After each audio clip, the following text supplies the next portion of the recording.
All right, and good morning. Rod says say something. Well, something. Morning, sunshine. Morning. How you doing there, sugar? We got Steve and Rod with us so far. I imagine this stream will pick up a little bit of steam this morning. Usually when we talk about the Dindus, we get a troll or two, and I'm hoping. I am hoping. I'm especially hoping that we get a bunch of trolls and Zaluska the Slav in here to play cleanup. And in fact, if you know what would make my day is if we get a pile of trolls with Zaluska the Slav and our favorite Roman. Anyway. So, guys, I hate to do it to you. I'm going to have to break a promise. Yesterday, we talked about the 1619 project, and we said we were going to go ahead and talk about the 1776 and do a part 2 on that, but there was some breaking news late yesterday, and since it's Total Win Thursday, we just cannot help ourselves. We've got one of them. When this guy so much sack, he protect, he attack. This why no more homo erotic rocket ranches. Got it? Got it. Oh, jeez.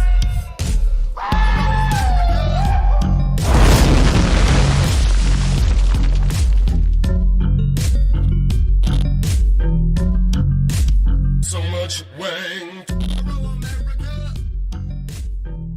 And again, thank you so much to John Ward for graciously allowing us to use his song to theme this particular segment. Our total win this week, Cameron, would you like to do the honors? Yeah. Garrett Rolfe got his job back, and Rayshard Brooks is still dead as hell. Yep.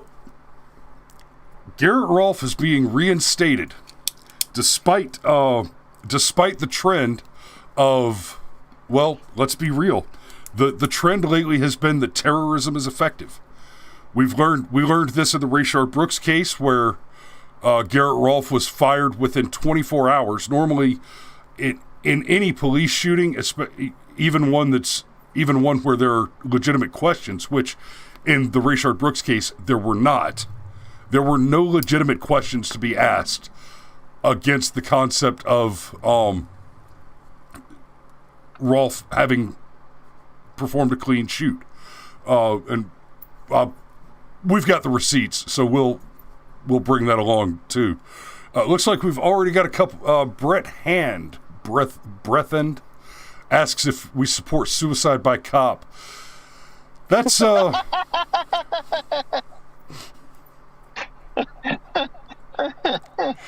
Oh. Brett, I'm pro-choice. I think people have the right to make choices. And of course, when you talk about aborting the baby, well, you made your choice. You had already made it. So, let's talk about justice. Let's talk about justice. I'm going to go ahead and play the clip. This is, okay, so we're going to go a little meta here. You're going to watch me watch my video on YouTube. Here's the clip. This is a video that I did right after the Rayshard Brooks situation, entitled "The Ballad of Rayshard Brooks."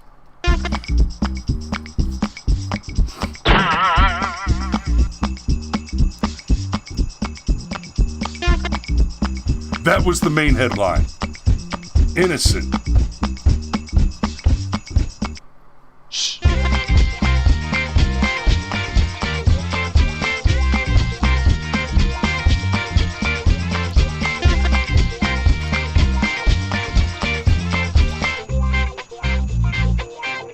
And frankly, I used this music because the Benny Hill theme is copyrighted.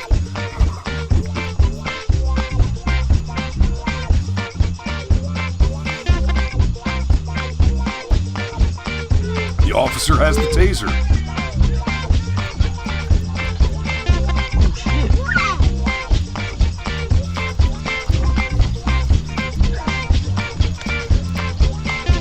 Damn. Ooh, and there's a struggle. criminal has the weapon.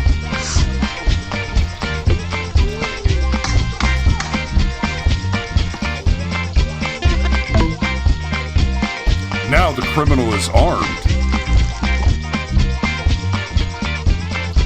And right there, the criminal actually fires the weapon at the officer.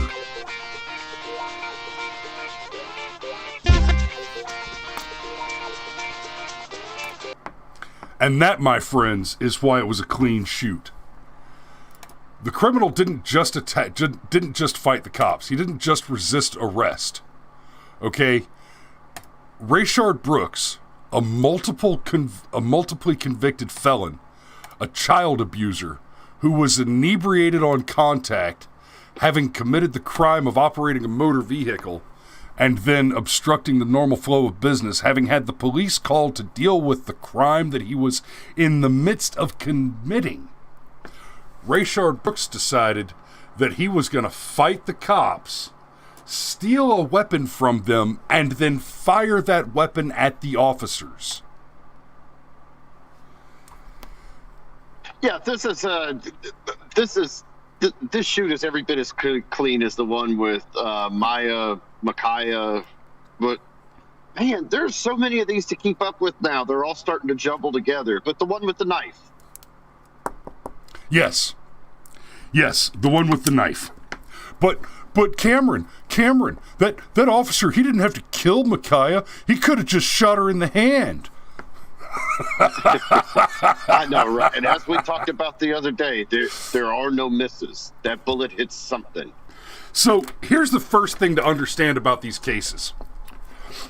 All your martyrs are monsters. This absurd narrative that the police are out there hunting innocent black men for sport is a bald-faced lie. You've got the one Tamir Rice, where you've got a kid with a toy gun and basically a misunderstanding, and that's a tragedy. And it's possible that officer should serve time. But apart from that, you have Trayvon Martin, criminal, attacked someone, got shot for his trouble. You have George Floyd, criminal in the middle of a drug deal and trying to pass off counterfeit bills, actively resists arrests and assaults police officers who went out of their way to use less force than authorized. You know, you've got Rayshard Brooks, a multiple repeat offender, attacks the police with their own weapon. You've got, Jacob Blake. This guy's a sex offender who's had the cops called on him because he's violating a restraining order that was filed because of his previous rape by the rape victim, and is at the home attempting to kidnap his victim's children while stealing her car, and gets shot in the back as he's trying to retrieve a knife to stab cops that he just shot. That he just fought with. So here's the trick. If it were the case, it's not just that you would hear more of the stories if it were the case that unarmed innocent people were being killed by cops all the time. If those cases existed, they would be the only ones you were hearing about. And all of these stories, all of these criminals who fight cops and get themselves killed for their trouble, you wouldn't hear them. You wouldn't know these names. They would not show up in the headlines. They would be actively pushed aside, actively hidden to keep, they would be actively hidden from the narrative because they go counter to the narrative that the police are just killing black men for no reason. In each of these cases, there's an obvious and perfectly justified reason. These are clean shoots. Man, you are so correct about this. And it's why they have to twist the narrative around and get out ahead of it as fast as they possibly can. I hope that this is beginning to backfire, because it's worth pointing out that Rolfe was not reinstated because cooler heads prevailed and said, I mean, this is obviously a clean shoot. We can't railroad this man. No. Rolfe was reinstated because it's APD policy that a cop has 5 days to respond to an allegation like this, and he was fired before his 5-day window had gone by. So basically, he didn't have a chance to respond, to tell his side of the story. And it was decided, well, gosh, we can't fire him. So they brought him back on. He's getting all his back pay. He's still being charged. He still can't go back to work. Condition of his bond is that he cannot possess a weapon at this point in time. Correct. So it's very, very, very interesting that what the city of Atlanta is worried about is the bureaucracy. They're not worried about due process. They're not worried about the law. They're not worried about the right and the wrong of it. They're worried about somebody breaking the rules that they've set up for themselves that they like to hide behind. And that's pretty damn telling. And not only is that the case, let's be real clear with this. Let me get to the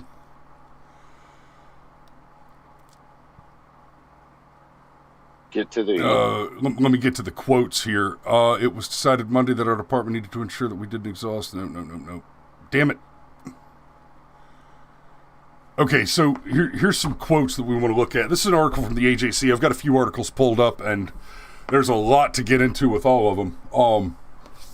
So both were fired before they could be interviewed by the Office of Professional Standards in direct violation of the policies and procedures of the Atlanta Police Department, as well as the law. LaRusso, who's one of the attorneys, said, any charges brought by a district attorney without a full investigation should raise concerns. Yep. Now, and make sure that y'all are tracking on this. Again, this is from the AJC. Okay, so Coit was acting in place. So the APD administrator who dismissed Rolfe, Assistant Chief Todd Coit, testified at the Civil Service Board hearing that he believed Rolfe and the other officer on the scene that night, Devin Brosnan, acted accordingly and were trying to show compassion and did everything they could to calm the situation down. Which, if you watch all the video,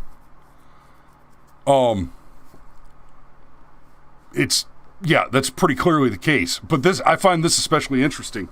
And thanks, Patrick, for bringing this to my attention. Coit was acting in place of former Chief Erica Shields, who stepped down from the job that same day. LaRusso said the city blocked Shields, now the police chief in Louisville, Kentucky, from testifying at Rolfe's hearing.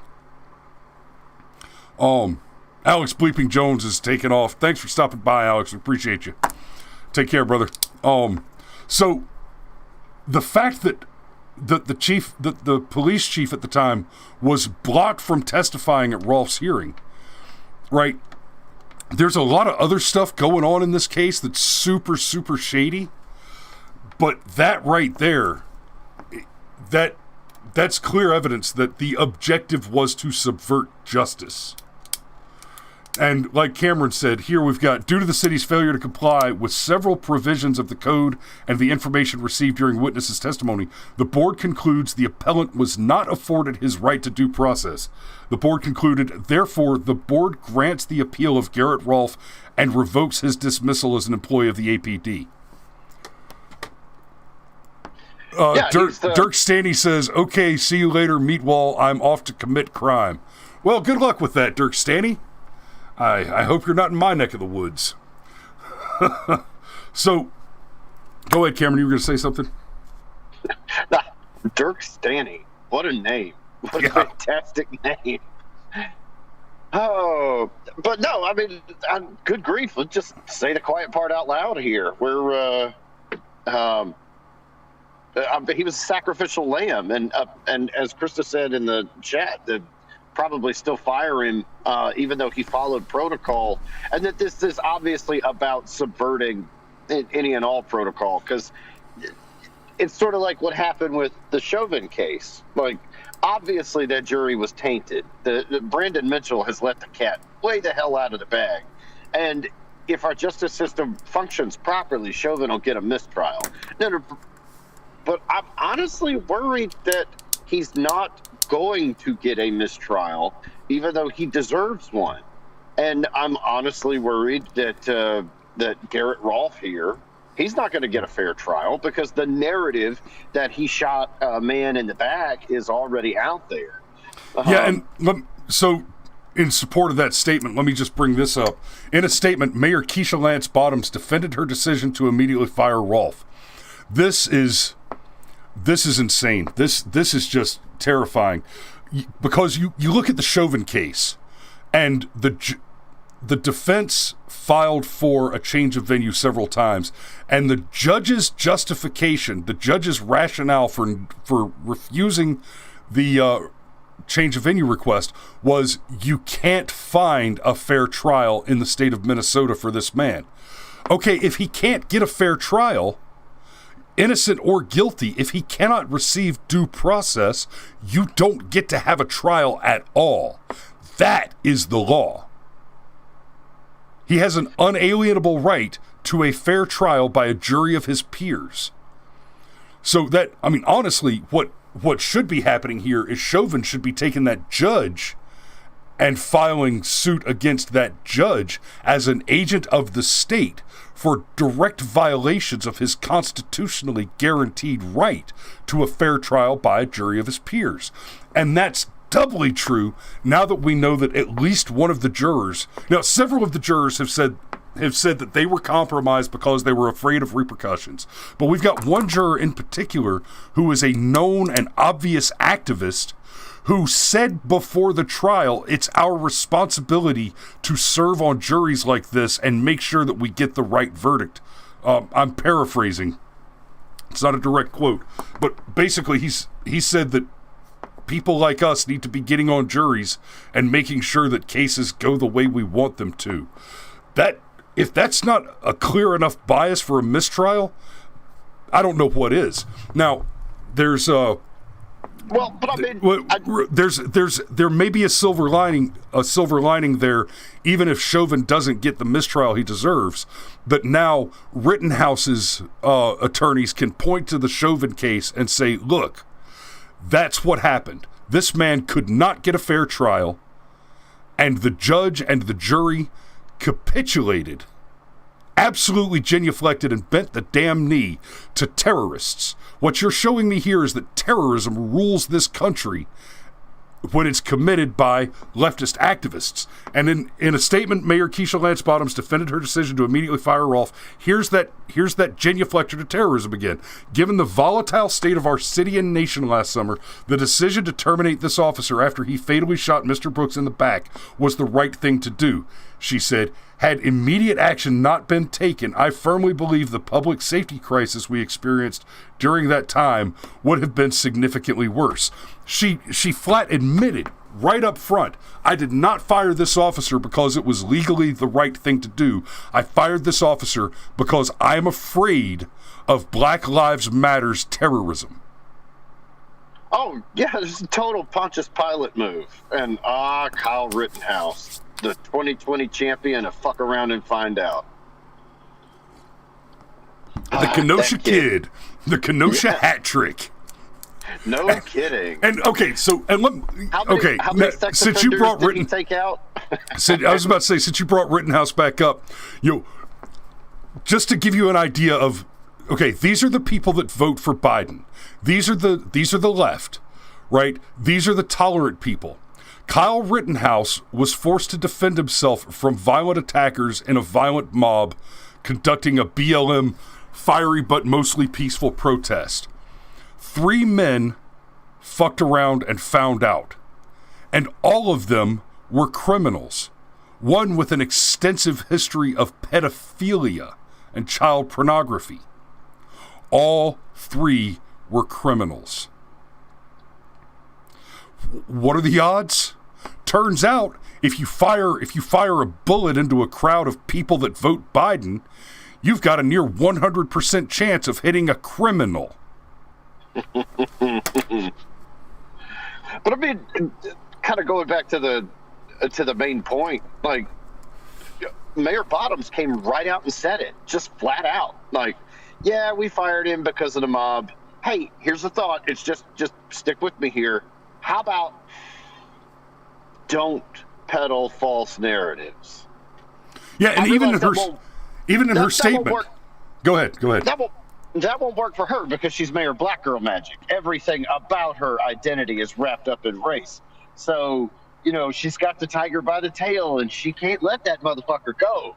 No, because the left is fantastic at eating its own, and that will turn on her. And, man, this is the same woman that Kasim Reed endorsed. So, wait.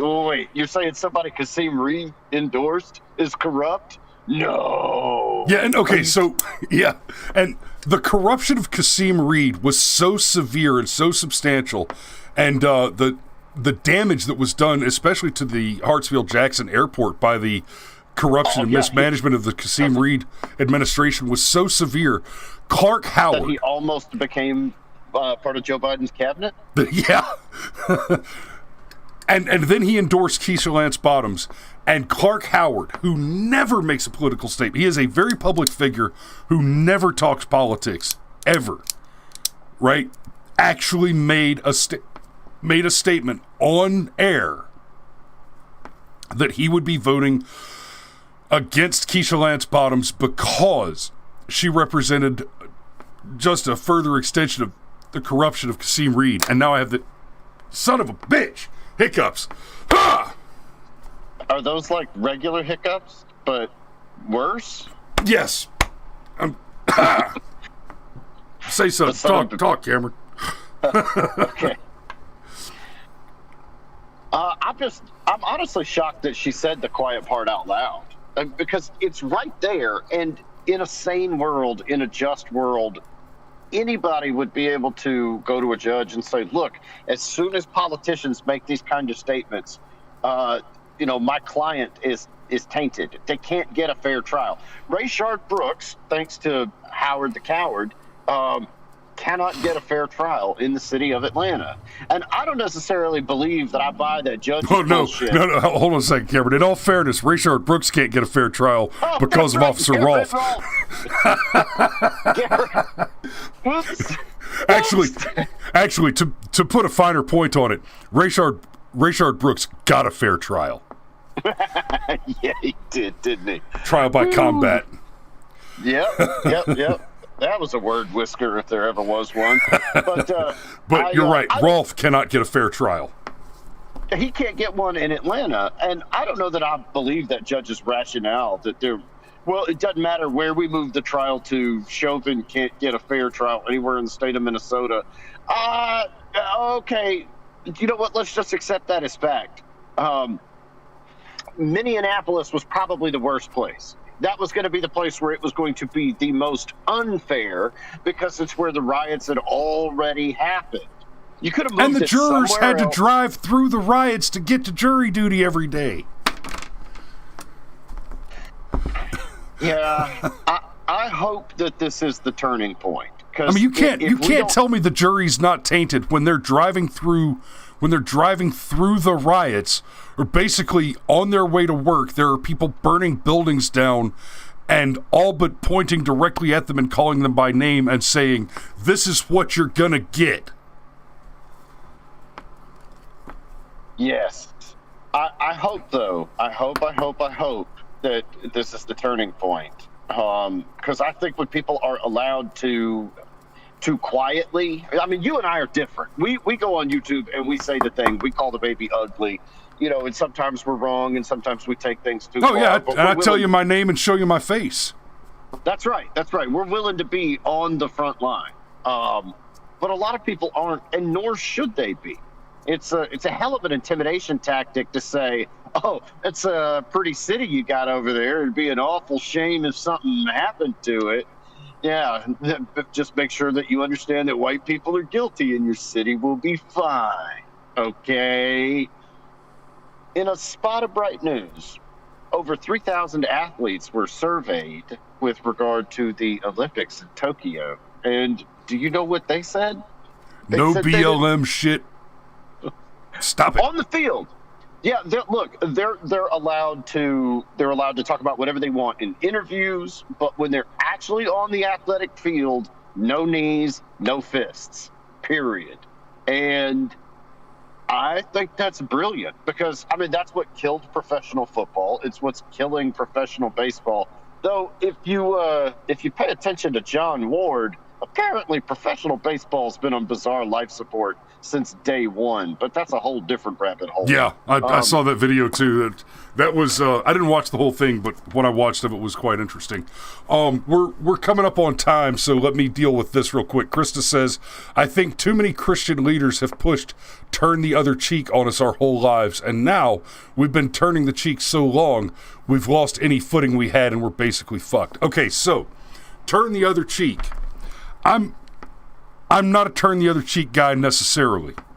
I do have a great deal of compassion and mercy that I'm willing to dole out appropriately and carefully. Here's my problem with the turn the other cheek, sermons, the turn the other cheek mentality. You can't stop at turn the other cheek. You have to tell the whole story. You have two cheeks. Once you have turned the other cheek, you have to continue the story. You have to have the rest of the conversation. Because what the preachers and leaders that you're talking about, Krista, they just say turn the other cheek, as if what's going to happen is you get slapped in the face and then you turn the other cheek and you get slapped in the face and that's the end of it. If you turn the other cheek and you offer the person a chance to do the right thing after having made a mistake, and they take that, they choose not to strike the other cheek.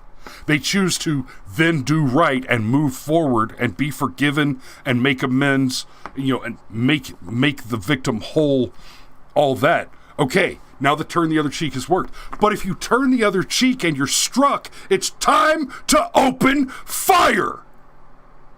Yeah, it says turn the other cheek, not stand there and get the shit kicked out of you. So you have to tell the whole story. Once you've turned the other cheek, if the enemy does not accept the olive branch, then that's it. It's time to say, okay, I'm done with you. I mean, proportional force. I'm not saying you always draw your weapon and shoot the guy that slaps the other cheek. But sometimes that's exactly what you do. Yep. But you know what? In the world that we live in, I'm just going to let this be the toter win. I'm not going to go out on the down note. I'm just going to point it out one more time. Even if it's just a minor victory and it's the last one we get for a while, it is a victory. And yes. Garrett Rolfe is getting his back pay, and Rayshard Brooks has found justice. Yes. This was, in fact, justice for Rayshard Brooks. Woo! Amen to that. Are the police supposed to just turn the other cheek when arresting folks? No. No. Rod, the police are the other cheek. That is correct. In fact, you could even say the police are what happens when you reject the offer of the other cheek. Yep. Hey, make sure y'all like, share, and subscribe. Even you assholes on Twitch that decided to troll a little bit this morning. Although it appears that funny. They were. It appears that without my having risen to their bait, though, they've wandered off.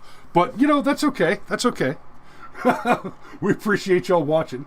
Looks like I've still got 2 people watching on Twitch. So y'all keep watching, and make sure you go check us out on Odyssey and BitChute and all of them. And pay special attention, guys. I'm telling you, this is going to be the one. PocketNet.app. That's the place right now. Go check out PocketNet.app.